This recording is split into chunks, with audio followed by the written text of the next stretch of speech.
Hey guys, how's everybody doing? Listen, I don't like to do a whole lot of talking before I go into my content. I just like to jump right on in and just start.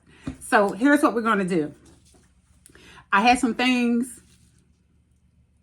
that I want to say about Mr. Kevin Samuels. I know he's no longer with us. I'm aware of that.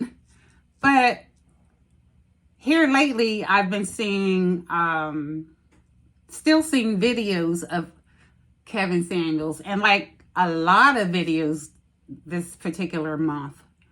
I don't know if it was his birthday or something. I'm not sure.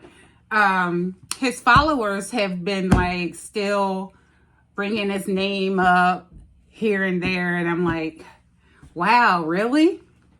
So, long story short, I had some things that I've been like wanting to say. And I did do a video on him shortly after his death, but I was being very respectful, as well as I'm going to be respectful right here and now.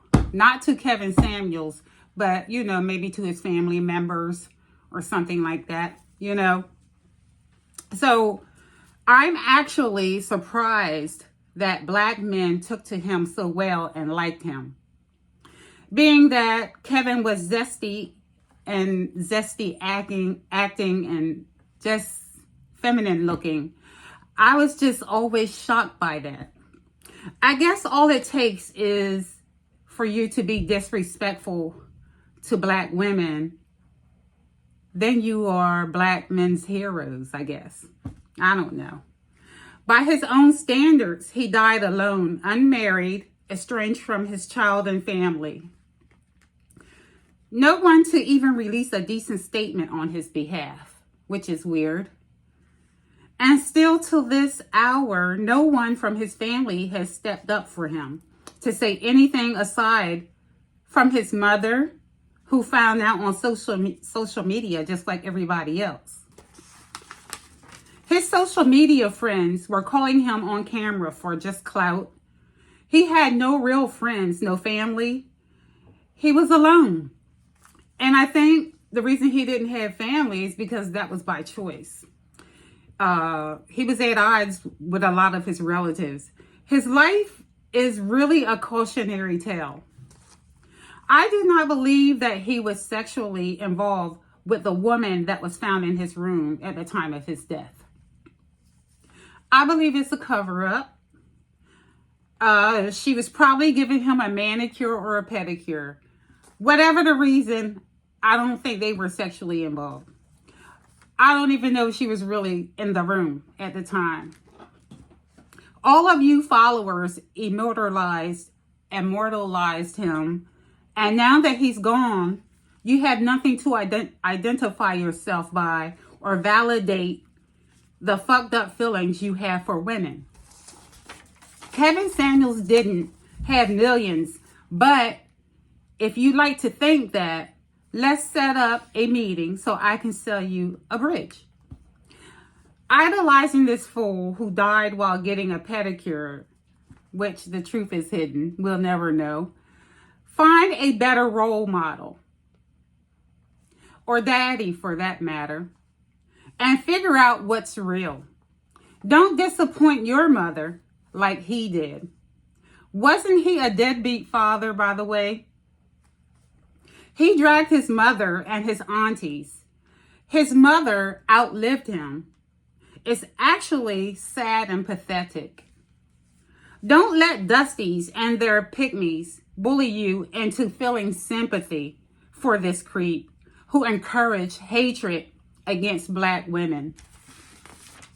Kevin Samuels' truth was not everybody's truth. He made beta men think they could actually have power and influence.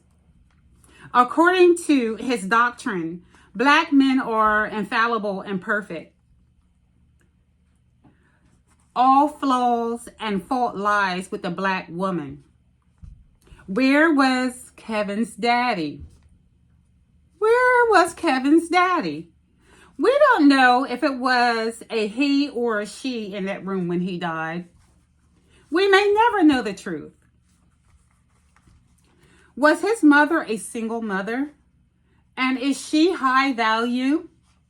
Is his mom overweight? I have questions. Did her son preach what he saw in her or what he wished she was? Men who have this sort of fucked up view of women are often angry at the woman in particular. And let me back this up. Men who have this sort of skewed view of women are often angry at one particular woman, and it's often their mother. Kevin Samuels was average at best, and his worshipers are average to below average. Mostly, they're all under 6 foot. His mother, Beverly Samuels Birch, declined to release the real details. I'm sorry, y'all. His mother, Beverly Birch, declined to release the real details about what happened to her son. I wonder why the cover-up, though. Kevin Samuels popularized the terms high-value men and low-value women. That's slave auction language. Did you hear what I just said?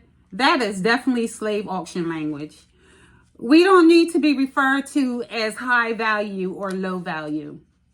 We aren't things or possessions. We are people. We've survived too much and came way too far to be referred to in that fashion as a race. Some of y'all are easily brainwashed. The truth is, he was unhealthy and no woman wanted him. He was out of shape, he had a pot belly, and a terrible Red Bull addiction, which definitely led to him having a major heart attack and succumbing to heart failure. He took his final breath in a rented apartment as a single man with an escort, male or female, by his side. If there's only one thing that black males know how to come together on, be it themselves or other men, is misogyny. They can collaborate on the misogyny that they have for black women. They don't care how much of a flaming and feminine man you are. They'll be your best friend in y'all quest of hate. But you won't come together to free black people. You won't come together to free yourself. We all are still slaves in the United States. None of you want to fight for racism. You're too busy fighting each other. I call that low value, and I also call that cowardice. We got to do better, y'all. Find a good cause to be mad about. You know, we're still slaves here, and y'all wanting to put other women down, tell them they're low value. What is wrong with y'all? Get a life.